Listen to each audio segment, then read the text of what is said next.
بسم اللہ الرحمن الرحیم۔ السلام علیکم ناظرین۔ سلطان اپنی نشست پر ایک شان سے برجمان تھے۔ ایک ایک کر کے وہ تمام رعایا کے مسائل حل کر رہے تھے۔ اسی دورانیہ میں ایک عورت آئی اور سلطان کے سامنے خاموشی سے کھڑی ہو گئی، اور سلطان نے اس عورت کی جانب دیکھا اور اسے بولنے کا انتظار کرنے لگے، لیکن وہ عورت بالکل خاموش تھی۔ دیکھنے میں وہ عورت کافی بوڑھی معلوم ہو رہی تھی، خود کو سفید چادر کے ہالے میں لپیٹا ہوا تھا۔ سلطان نے ایک نظر اس عورت کو دیکھا اور اپنی گمبھیر آواز میں اسے مخاطب کرتے ہوئے کہنے لگے، اے بوڑھی عورت، خاموشی کا کوئی فائدہ نہیں ہے۔ تمہارے ساتھ جو بھی ظلم ہوا ہے تم رسان سے ہمیں بتاؤ، ہم ہر ممکن کوشش کریں گے کہ تمہارا مسئلہ سن کر اس پر فوراً ہی کارروائی کرائی جائے۔ اگر تم ایسے ہی خاموشی کی صورت میں مورت بنی ہوئے میرے سامنے کھڑی رہو گی تو یقین مانو تمہارا مسئلہ کبھی بھی حل نہیں ہو سکتا۔ تمام درباری سلطان اور اس عورت کو دیکھ رہے تھے۔ اس عورت نے آنسو بھری نگاہوں سے سلطان کو دیکھا اور دھیمی آواز میں کہنے لگی، سلطان معظم، یہاں بولنے میں حرج نہیں ہے، لیکن اگر میں سب کے سامنے اپنا مسئلہ بتا دوں گی تو میری عزت پر داغ لگ جائے گا۔ میں ایک بیوہ عورت ہوں، میرے سر پر کسی مرد کا سایہ نہیں ہے۔ اگر اس بات کے بارے میں کسی کو علم ہوا تو وہ سب لوگ درندے بنے میرے گھر میں گھس جائیں گے۔ سلطان اس عورت کی ایسی بات حیران ہوئے اور کہنے لگے، تم بے فکر رہو، تم کسی غیر اخلاقی جگہ پر نہیں بلکہ سلطان کے دربار میں کھڑی ہوئی ہو۔ یہاں پر موجود تمام لوگ ہی میرے ہیں۔ اگر کوئی ایسی گستاخی کرنے کی کوشش کرے گا تو وہ اس بات سے واقف ہے کہ اس کا انجام کیا ہوگا، اس لیے تم نڈر انداز میں اپنے تمام مسئلہ مجھے بتاؤ۔ وہ عورت پھر بھی سلطان کی نفی کرتے ہوئے کہنے لگی، سلطان معظم، میں ایسی بات سوائے آپ کے اور کسی کو نہیں بتا سکتی۔ یہ میری عزت کا معاملہ ہے۔ وہ عزت پر زور دیتے ہوئے بولی تو سلطان اس عورت کی آنکھوں میں آس اور منت کو دیکھ کر اپنی نشست سے کھڑے ہو گئے اور محل کے اندر چلے گئے، جبکہ فوراً ان کا وزیر اور اس عورت کے پاس آیا اور سرگوشی میں اسے اندر جانے کے لیے بول کر واپس اپنی جگہ پر آ کر کھڑا ہو گیا۔ وہ عورت دربار میں موجود تمام لوگوں پر ایک طائرانہ نگاہ ڈال کر خاموشی سے محل کے اندر چلی گئی۔ سلطان اپنے مختص کمرے کے اندر چلے گئے تھے۔ محل کے اندر جاتے ہی ایک سپاہی کے ہمراہ وہ اس کمرے تک پہنچ گئی جہاں پر سلطان اکیلے موجود تھے۔ وہ عورت سلطان کے سامنے کھڑی ہو گئی، اس کا سر جھکا ہوا تھا۔ سلطان اپنی نشست پر بیٹھے ہوئے اس عورت کو باغور دیکھ رہے تھے۔ انہوں نے کافی دیر تک اس عورت کے بولنے کا انتظار کیا، لیکن اس کے باوجود بھی جب وہ خاموش رہی تو اس عورت کو مخاطب کرتے ہوئے کہنے لگے، اے بوڑھی عورت، ہم تمہارا دکھ سمجھ سکتے ہیں۔ نہ جانے تمہارے ساتھ کیا مسئلہ درپیش آ گیا ہے، لیکن یقین مانو ہم بہت مصروف انسان ہیں۔ ہمارے پاس اتنا وقت نہیں ہے کہ ہم تمہاری خاموشی کو دیکھتے ہوئے وقت ضائع کریں۔ خدا را ہمیں اپنی تکلیف کے بارے میں بتاؤ تاکہ ہم فوراً اس پر کارروائی کر کے تمہاری تکلیف کو دور کر دیں۔ اس عورت نے ایک گہری سانس ہوا کے سپرد کی اور سلطان کو دیکھتے ہوئے کہنے لگی، سلطان معظم، میرے شوہر کا انتقال کچھ سال پہلے ہو گیا تھا۔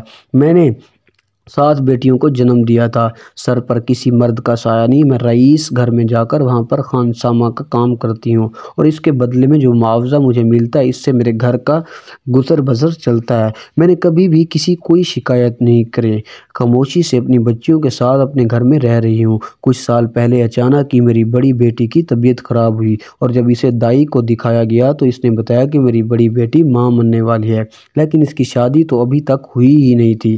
میں بہت حیران ہوئی اور میں نے اپنی بیٹی کو بہت مارا پیٹا، اس سے اگلوانا چاہا کہ وہ کس کے ساتھ منہ کالا کرتی رہی ہے، لیکن اس نے انکار کر دیا۔ وہ اپنی صفائی دینے لگی، اس نے کسی کے ساتھ کوئی کالا منہ نہیں کروایا۔ وہ تو کبھی اکیلے گلی کے ٹکڑ تک بھی نہیں گئی تھی، اسے کیسے وہ کسی کے ساتھ کالا منہ کر سکتی ہے؟ اور مجھے اتنا تو اندازہ ہے کہ میری بیٹی ایسا کام نہیں کر سکتی۔ میں اس سے واقف ہوں، اس کی ماں ہوں، میں نے اسے جنم دیا ہے، میری بیٹی ایسی نہیں ہے۔ جیسے جیسے وقت گزرتا جا رہا تھا مجھے اس بات کا اندازہ ہو گیا تھا کہ میری بیٹی بے قصور ہے، اور کچھ دنوں بعد میری بیٹی نے ایک چاند سے بیٹے کو جنم دیا تھا، لیکن اس بچے کا باپ آج تک معلوم ہی نہیں ہوا کون ہے۔ وقت اپنی رفتار کے مطابق گزر رہا تھا۔ کچھ دنوں بعد اچانک ہی میری دوسری نمبر والی بیٹی کی طبیعت بھی خراب ہو گئی اور جب اسے بھی دائی کو دکھایا گیا تو اس نے بھی یہی بتایا کہ میری بیٹی ماں بننے والی ہے، اور ایسے ہی تیسری بیٹی کے ساتھ ہوا۔ سلطان معظم میں سب برداشت کرتی گئی، میں نے تینوں بار اس تکلیف کو سہ لیا، کسی کو کچھ نہیں بتایا، میں خاموشی سے اپنے گھر کے اندر ہی رہی، لیکن اب میری بس ہو چکی ہے۔ میری بات پر یقین کریں کہ سلطان معظم میں کبھی بھی یہاں پر اپنی عرضی لے کر نہیں آتی، لیکن میں مجبور ہو کر اپنے آپ کے پاس آئی ہوں۔ میری چھوٹی بیٹی جو محض 14 سال کی ہے، اس کی طبیعت بھی بہت خراب ہوئی، اور جب اسے دائی کے دکھایا گیا تو اس نے بھی اس کے بارے میں یہی بتایا کہ وہ ماں بننے والی ہے، لیکن سلطان معظم وہ انسان ابھی تک پکڑا ہی نہیں گیا جو میری بیٹیوں کے ساتھ یہ بدفعلی کر رہا ہے، میری بیٹیوں کی زندگی کو برباد کر رہا ہے۔ میں ایک ماں ہوں، کب تک اپنی بیٹیوں کی تکلیف کو دیکھ کر چپ رہوں گی؟ پہلی بیٹی کی تکلیف کو میں برداشت کر گئی، دوسری کو بھی کر گئی، تیسری کو میں نے صبر کے گھونٹ پی کر اللہ کے سپرد یہ معاملہ کر دیا، لیکن سلطان معظم میں اپنی چھوٹی بیٹی کے معاملے میں برداشت نہیں کر سکتی، کیونکہ اس کے بعد میرے پاس 3 بیٹیاں اور ہیں۔ اگر خدا نخواستہ اس انسان نے میری مزید ان بیٹیوں کے ساتھ بھی یہی سب کیا تو میں کیا کروں گی؟ میں چاہتی ہوں کہ آپ ہر حال میں اس انسان کو پکڑیں اور اسے کڑی سے کڑی سزا دیں جو میری بچیوں کے ساتھ یہ کر رہا ہے۔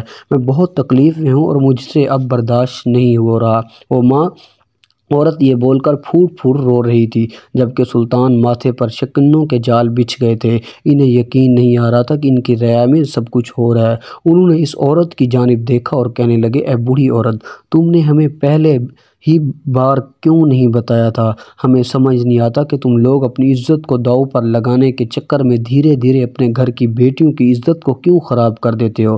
دیکھو، اگر تم پہلی دفعہ ہی میرے پاس آ جاتی تو یقیناً وہ آدمی، وہ ہنجار شخص پکڑا جاتا اور تمہاری دوسری، تیسری، چوتھی بیٹی کے ساتھ یہ سب تماشا نہ ہوتا۔ عورت سر جھکاتی ہوئی کہنے لگی، میں اس بات کو تسلیم کرتی ہوں کہ میں نے یہ کیا، لیکن اب بس ہو گیا ہے۔ سلطان معظم، مجھے انصاف چاہیے، مجھے وہ انسان سلاخوں کے پیچھے چاہیے، میں معاف نہیں کر سکتی، اس نے میری بیٹیوں کی زندگی برباد کر دی ہے۔ اب میری معصوم بیٹیوں سے کوئی شادی نہیں کرے گا۔ ان بچیوں نے کبھی گھر سے باہر قدم نہیں رکھا، کوئی غیر اخلاقی حرکت نہیں کی، بغیر دوپٹے کے 2 دروازے تک پر نہیں گئی۔ آج ان کے ساتھ ایسا ہو گیا، میں سوچ بھی نہیں سکتی، یہ ہمارے ساتھ کیسی آزمائش ہے۔ اس عورت کی آواز بھیگی ہوئی تھی، اس کی آنکھوں سے آنسو رواں تھے۔ سلطان اپنی نشست پر کھڑے ہوئے اور اس عورت کی جانب دیکھتے ہوئے کہنے لگے، تم بے فکر ہو کر اپنے گھر جاؤ اور تمہیں پریشان ہونے کی ضرورت نہیں ہے۔ ہم وعدہ کرتے ہیں کہ تمہاری بیٹیوں کی زندگی واپس سے بہترین ہو جائے گی اور ان کو انصاف بھی ملے گا اور وہ انسان سلاخوں کے پیچھے بھی جائے گا اور تمہاری بیٹیوں کے لیے اچھا ہمسفر ہم خود تلاش کریں گے۔ جبکہ یہ سننے کی دیر تھی کہ وہ عورت گھنٹوں کے بل گر گئی اور سلطان کے آگے ہاتھ جوڑتے ہوئے کہنے لگی، سلطان معظم، میں آپ کا یہ احسان ساری زندگی نہیں بھولوں گی، آپ عظیم بادشاہ ہیں، آپ جیسا کوئی نہیں۔ سلطان بنا جواب دیے اس کمرے سے نکل گئے، جبکہ وہ عورت بھی اپنی چادر سنبھالے آنسو صاف کیے اپنے گھر کی طرف گامزن ہو چکی تھی۔ سلطان دربار میں آ گئے تھے اور دھیرے دھیرے لوگوں کے مسائل حل کر رہے تھے، لیکن ان کا دماغ اس عورت کی باتوں میں ہی اٹکا ہوا تھا۔ دوپہر کے وقت دربار کو بند کر دیا جاتا تھا۔ دربار بند ہوتے ہی سلطان نے اپنے وزیر کی جانب دیکھا اور اسے کمرے میں آنے کا اشارہ کر کے وہاں سے چلے گئے، جبکہ ان کے کھڑے ہوتے ہی تمام درباری ان کی عزت میں کھڑے ہوئے تھے اور سلطان ایک شان سے چلتے ہوئے وہاں سے نکل گئے تھے۔ ایک بار وہ پھر اسی کمرے میں موجود تھے جہاں پر وہ تھوڑی دیر پہلے اس عورت کے ساتھ تھے اور اس کا مسئلہ یہاں بیٹھ کر سن رہے تھے۔ اب اس عورت کی جگہ ان کا وزیر کھڑا ہوا تھا۔ سلطان نے وزیر کی جانب دیکھا اور کہنے لگے، ہمیں کچھ سمجھ نہیں آ رہا، وہ عورت دکھوں کی ماری ہے یا سر پہ شوہر کا سایہ نہیں ہے؟ بیٹا کوئی نہیں ہے، 4 بیٹی ہیں اور ان کے ساتھ یہ سب، مجھے سمجھ نہیں آ رہا یہ سب کرنے والا شخص کون ہے؟ کون ہے جو میری رعایا میں گھس کر میری بیٹیوں کے ساتھ یہ ظلم کر رہا ہے؟ اس کے دل سے یہ ڈر کیسے نکل گیا کہ میں یہاں کا بادشاہ ہوں اور میری سلطنت میں یہ سب کرنے سے منع کیا گیا ہے؟ وزیر ان کو الجھی ہوئی نگاہوں سے دیکھ رہا تھا۔ سلطان نے ابھی تک اس مسئلے کا نہیں بتایا تھا، اس لیے کچھ بھی سمجھ نہیں آ رہا تھا اور سلطان کی جانب دیکھتے ہوئے کہنے لگا، سلطان معظم، جان کی امان چاہوں تو آپ سے عرض کرنا چاہتا ہوں۔ سلطان نے سر اس بات میں ہلایا اور کہنے لگے، سلطان نے معظم ہمیں ایک بات بھی سمجھ نہیں آئی کہ آپ کیسی باتیں کر رہے ہیں اور اپنا کیا مسئلہ بتا کر گئی ہے۔ سلطان نے وزیر کی جانب دیکھا اور دھیرے دھیرے سارا مسئلہ بتا دیا۔ جبکہ وہ یہ بات سن کر وزیر کے ماتھے پر بھی شکنوں کے جال بچھ چکے تھے۔ وہ بھی غصے کے عالم میں کہنے لگے، ہم چھوڑیں گے نہیں اس ناہنجار شخص کو، ایسے کیسے وہ ان بہن بیٹیوں کے ساتھ کر سکتا ہے۔ لیکن سلطان معظم جتنی چالاکی کے ساتھ وہ یہ کام کر رہا ہے، اس کو پکڑنا بہت مشکل عمل ہے، لیکن ہم بھرپور کوشش کریں گے کہ اس انسان کو پکڑنے اور سلاخوں کے پیچھے ڈال کر ان کے سامنے ہی اس کو سزا دینے کی کوشش کریں۔ سلطان اور وزیر کی باتوں کو بغور سن رہے تھے۔ وہ تمام باتیں سننے کے بعد بولے، ہمارے دماغ میں ایک ترکیب ہے، اگر ہم اس پر عمل کریں تو یہ آدمی بہت جلد پکڑا جا سکتا ہے۔ جس رفتار سے وہ یہ کام کر رہا ہے، وہ یقیناً ایک بار پھر اس چھوٹی لڑکی کے پاس آئے گا اور اس کے ساتھ یہ بدفعلی کرنے کی کوشش کرے گا، لیکن اس سے پہلے ہی ہم ایک ایسا چکر چلائیں گے کہ وہ خود ہی ہمارے شکنجے میں پھنس جائے گا۔ وزیر اور سلطان کی جانب دیکھتے ہوئے کہنے لگا، آپ کے دماغ میں ایسی کیا ترکیب ہے جس سے سارا مسئلہ حل ہو جائے گا؟ سلطان نے ایک نظر وزیر کو دیکھا، اس کے بعد وہ ترکیب اس کے گوش گزار دی اور اپنی جگہ سے کھڑے ہوتے ہوئے کہنے لگے، فوراً ہی ایک بکری کا انتظام کیا جائے تاکہ ہمارا مشن ہو۔ وزیر ادب سے سر جھکا کر الٹے قدموں واپس چلا گیا اور ایک نسلی بکری لی اور اس عورت کے گھر کی طرف گامزن ہو گیا۔ سلطان نے جو ترکیب سوچی تھی وہ بہت کام آنے والی تھی۔ وزیر اس عورت کے گھر کے پاس پہنچ چکا تھا۔ اس نے ارد گرد دیکھا جسے کوئی نظر نہیں آیا۔ رات کا تقریباً 1 بج رہا تھا۔ وزیر نے اس عورت کے دروازے پر ہلکی سی دستک دی اور سر کو ڈھانپے باہر آئی۔ سامنے وزیر کھڑا تھا، سلطان، اس کے ہاتھ میں ایک بکری موجود تھی۔ وہ عورت حیران ہوئی اور وزیر کی جانب دیکھتے ہوئے کہنے لگی، سب خیریت ہے؟ آپ اس وقت اس بکری کے ساتھ وہ سوال گو تھی۔ وزیر نے ہلکی سی سرگوشی میں جنبش دی اور اس عورت کی جانب جھکتے ہوئے سرگوشی زدہ انداز میں بولا، سلطان معظم کی ایک ترکیب سوچی ہے اس آدمی کو پکڑنے کے لیے، اس لیے بکری آپ کے گھر چھت پر مجھے باندھنا ہوگا تاکہ وہ آدمی پکڑا جا سکے۔ وہ عورت ایک بار پھر حیران ہوئی اور کہنے لگی، کیسی ترکیب؟ اس بکری سے ہمیں کیسا پتہ چلے گا کہ وہ آدمی کون ہے اور یہ کام کیوں کر رہا ہے؟ وزیر گھبرا رہا تھا اور بار بار ادھر ادھر نگاہیں گھما رہا تھا۔ فوراً ہی اس عورت کی جانب دیکھا اور کہنے لگے، مجھے اندر آنے کی اجازت دے دیں تاکہ اگر اس شخص کا آپ کے گھر کے اوپر نظر رکھی ہو تو وہ مجھے دیکھ نہ سکے۔ اس عورت نے فوراً ہی گھر کا دروازہ کھول دیا اور وزیر کو گھر میں داخل کر لیا۔ وہ گھر بہت چھوٹا سا تھا، 2 چھوٹے چھوٹے کمرے، سائڈ میں ایک کچن اور چھوٹا سا برآمدہ موجود تھا۔ وزیر اس عورت کی جانب دیکھتے ہوئے کہنے لگا، یہی سلطان کی ترکیب ہے، آپ بے فکر رہیں، آپ کا مجرم آپ کے قدموں میں ہوگا۔ آپ بس مجھے اجازت دیں تاکہ میں اپنا کام کر کے یہاں سے نکل سکوں، کیونکہ یہاں جہاں تک آپ لوگوں کو لگتا ہے وہ آدمی یقیناً آپ کے گھر میں دوبارہ آئے گا، آپ کی چھوٹی بیٹی کے ساتھ بدفعلی کرنے کی کوشش کرے گا، اور جب وہ یہ عمل کرنے لگے گا تو یقیناً بکری ہمیں کافی مدد دے سکتی ہے۔ عورت بہت حیران تھی، اسے وزیر کی کوئی بات بھی سمجھ نہیں آ رہی تھی۔ وزیر نے ایک تائرانہ نگاہ سے اس گھر پر ڈالی اور زینے کی جانب بڑھ گیا۔ بکری کو بہت مشکل سے زینے سے چڑھا کر اس چھت پر لایا گیا اور ایک کونے کے ساتھ باندھ کر نیچے آ گیا۔ وزیر نیچے آیا تو وہ عورت انتظار میں نیچے ہی کھڑی ہوئی تھی۔ اس کی نظر وزیر نے اس کمرے کی جانب دیکھا جہاں بچوں کی کلکاریوں کی آواز آ رہی تھی، یعنی وہ عورت درست تھی، اس نے کوئی جھوٹ نہیں بولا تھا۔ وزیر محل آ گیا اور سلطان کو ساری کہانی بتا دی۔ وہاں پر اس عورت کی بیٹیاں بھی موجود تھیں، ان کے ناجائز بچے، وہ بھی لوگ خاموشی سے پال رہے تھے۔ سلطان کو یہ سن کر دکھ ہوا، لیکن انہوں نے جو ترکیب سوچی تھی اس سے وہ آدمی ہر حال میں پکڑا جانا تھا۔ جبکہ سلطان نے ساری رات ہی 2 سپاہیوں کو اس کے گھر پر نگرانی کے لیے رکھا تھا، وہ ہر حال میں رات ہی رات اس آدمی کو پکڑنا کر اور سلاخوں کے پیچھے ڈالنا چاہتے تھے۔ سلطان کا دماغ گھوڑے کی رفتار کی مانند چل رہا تھا، وہ ساری رات جاگ کر گزارنے والے تھے۔ وہ اپنے محل کی چھت پر چہل قدمی کر رہے تھے، ان کے ساتھ ہی ان کا وزیر بھی موجود تھا، جبکہ وہ عورت اپنے گھر میں کافی پریشان تھی اور اوپر چھت پر بکری بندھی ہوئی تھی۔ رات ہوتے ہی وہ ماں بیٹیاں بستر پر سونے کے لیے لیٹ چکی تھی، لیکن محل میں موجود سلطان ابھی تک جاگ رہے تھے، اس گھر پر نظر رکھے ہوئے تھے۔ وہ دونوں سپاہی بھی ہوشیار کھڑے ہوئے تھے۔ رات کا آدھا پہر ہوتے ہی اس چھوٹے سے گھر میں ایک سایہ اس چھت کو کودا، جبکہ وہ بکری جو کھوٹے کے ساتھ بندھی ہوئی تھی وہ اپنی جگہ سے بے ساختہ کھڑی ہو گئی تھی۔ اس سائے نے ایک نظر اس بکری کو دیکھا اور خاموشی سے زینہ اترنے لگا، لیکن وہ بکری ایک خاص مقصد کے لیے بھیجی گئی تھی، اس کو ایسے تو جانے نہیں دے سکتی تھی۔ وہ جیسے ہی زینے سے اترا وہ بکری تیز تیز آواز نکالنا شروع ہو گئی، جبکہ آواز چاروں جانب سناٹا گونج رہی تھی۔ نیچے موجود افراد بھی ہڑبڑا کر اٹھے تھے۔ اچانک اس بکری کی اتنی زور زور سے چیخنا ان سب کو پریشان کر گیا تھا۔ باہر موجود وہ دونوں سپاہی گھر میں ہی کھڑے تھے، ہوشیار تھے۔ اچانک اس بکری کی آواز سن کر دروازہ کھول کر اندر داخل ہوئے، جبکہ کمروں کے اندر سے وہ لڑکیاں بھی باہر تھیں اور اس کی ماں بھی دوپٹہ درست کرتے ہوئے آئی تھی، سامنے ہی تھی۔ سایہ جو سب لوگوں کو ایک ساتھ باہر آتا دیکھ کر تھا، جلد بازی میں زینے کے اوپر بھاگنے لگا، لیکن اس سے پہلے ہی سلطان کے سپاہیوں نے اسے حراست میں لے لیا تھا۔ وہ خود ہر حال میں چھڑانا چاہتا تھا۔ اس نے اپنے چہرے پر ایک کالا کپڑا باندھا ہوا تھا، لیکن ان دونوں سپاہیوں کی پکڑ اتنی سخت تھی کہ وہ اپنی جگہ سے انچ بھی ہل نہیں سکا، جبکہ وہ عورت پھٹی پھٹی نگاہوں سے اس آدمی کو دیکھ رہی تھی۔ شاید وہ اس آدمی کو پہچان گئی تھی، لیکن کچھ بھی بولنے کی ساخت نہیں رکھتی تھی۔ ایک سپاہی اس عورت کی جانب دیکھا اور بلند آواز میں بولا، اے بوڑھی مائی، اپنے گھر کا دروازہ بند کر لو، ہمیں ہمارا مجرم مل گیا ہے۔ کل صبح دربار لگے گا، تم آ جانا، اپنی بیٹیوں سمیت تمہارے سامنے اس ناہنجار شخص کو سزا سنائی جائے گی۔ وہ لوگ یہ بول کر اس آدمی کو ہتھکڑی لگا کر وہاں سے لے جا چکے تھے، لیکن وہ عورت کسی بت کی مانند اپنی جگہ کھڑی ہوئی تھی۔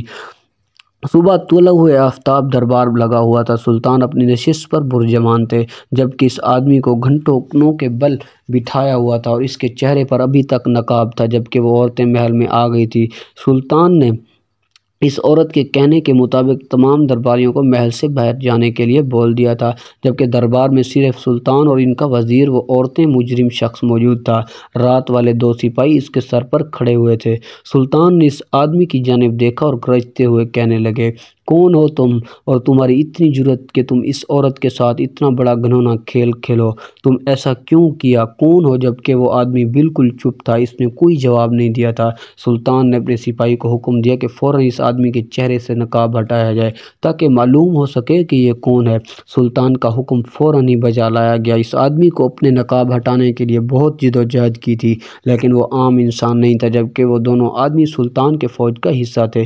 جیسے اس آدمی کا نقاب ہٹایا گیا تو ویسے ہی وہ ماں بیٹیوں گھٹنوں کے بل ایک ساتھ زمین بوس ہوئی تھی۔ ان سب کے منہ کھلے کے کھلے رہ گئے تھے۔ وہ کچھ بولتے اس سے پہلے ہی وہ بوڑھی عورت غصے سے کانپتی ہوئی آواز میں کہنے لگی، تمہیں شرم نہیں آئی اپنی ہی بھتیجیوں کے ساتھ یہ سب کرتے ہوئے؟ تم ان کے چچا ہو، تمہیں یہ سب کیسے کر سکتے ہو؟ تم نے میری بیٹیوں کی زندگی تباہ کر دی، اپنے ہی خاندان کی بیٹیوں کے ساتھ ایسا کون کرتا ہے؟ جبکہ سلطان کے ماتھے پر بھی شکنوں کے جال بچھ گئے تھے۔ وہ سمجھ چکے تھے کہ ان کے لوگوں کا رد عمل ایسا کیوں آیا ہے، کیونکہ انسان جو گھٹنوں کے بل بیٹھا ہوا تھا کوئی انہیں بالکل چچا تھا جو یہ کام کر رہا تھا۔ آدمی اس سلطان کے سپاہیوں کی گرفت میں چپٹ رہا تھا۔ وہ کسی بھی طور پر محل سے بھاگ جانا چاہتا تھا، لیکن یہ ممکن نہیں تھا کہ سلطان نے اس آدمی کی جانب دیکھا اور غصے سے بولے، اپنی جگہ پر ٹھہر جاؤ، تم یہاں سے کسی طور پر بھی بھاگ نہیں سکتے۔ تمہاری بھلائی اس کام میں ہے کہ تم خاموشی سے سارا سچ بتا دو۔ ان معصوم بچوں کے ساتھ یہ سب کچھ کیوں کیا ہے؟ اس آدمی نے ایک نظر ان ماں بیٹیوں پر ڈالی اور دوسری نظر سلطان پر ڈال کر کہنے لگا، یہ ہمارے گھر کا معاملہ ہے سلطان معظم، ہم آپ کی بہت عزت کرتے ہیں، لیکن آپ سے گزارش ہے کہ ہمارے گھر کے معاملے کو گھر تک ہی محدود رہنے دیں۔ میری بھابھی تو پاگل ہے جو یہاں پر آ کر واویلا مچا رہی ہے، ایسا کچھ نہیں ہوا جتنا یہ شور کر رہی ہے۔ جبکہ سلطان کچھ کہتے اس سے پہلے اس عورت کی بڑی بیٹی غصے سے چیختی، تمہارے لیے چچا یہ کہنا کچھ نہیں ہوگا، لیکن یہ ہماری زندگی کا سوال ہے۔ تم نے ہم چاروں بہنوں کے ساتھ اتنا غلط کام کیا اور تمہاری آنکھوں میں ذرا ندامت نہیں، ذرا پشیمانی نہیں ہے؟ تم کیسے شخص ہو؟ تمہیں یہ خیال نہیں آیا کہ ہم تمہارے بھائی کی بیٹی ہیں؟ وہ آدمی ابھی ڈھٹائی دکھا رہا تھا کہ سلطان نے اپنے ایک سپاہی کو اشارہ کیا۔ اس نے فوراً ہی اپنی میان سے تلوار نکال کر اس آدمی کے گلے پر رکھ دی۔ وہ آدمی بالکل چپ ہو گیا تھا، ایسا محسوس ہوتا تھا جیسے اس نے اپنی سانس تک روک لی ہو۔ سلطان نے اس آدمی کی جانب دیکھتے ہوئے کہنے لگا، بولو یہ سب تم نے کیوں کیا؟ انہیں ہمارے حکم دینے کی دیر تھی، یہ سپاہی تمہاری گردن پر تلوار پھیر دے گا۔ تمہاری عافیت اسی میں ہے کہ تم خاموشی سے حقیقت سے پردہ اٹھا دو۔ اس آدمی نے سلطان کی جانب دیکھا اور کہنے لگا، سلطان معظم، میں اپنے بھائی کا چھوٹا بھائی تھا، شادی سے پہلے میرا بھائی میرا بہت خیال رکھتا تھا، یقین اس کی شادی اور ان کی بیٹیاں ہوئی، اس نے مجھ پر بالکل ہی دھیان دینا چھوڑ دیا تھا۔ میں ان سب چیزوں کو بہت زیادہ محسوس کرتا تھا، لیکن جیسے میری بھتیجوں کی عمر بڑھتی گئی، یہ لوگ ایک چھوٹی سی معصوم بچیوں سے نوخیز کلی بنتی گئی اور میرا ایمان بھٹک گیا۔ میں شادی شدہ ہوں، لیکن اس کے باوجود جو اپنی بھتیجوں کی جانب راغب ہوتا گیا۔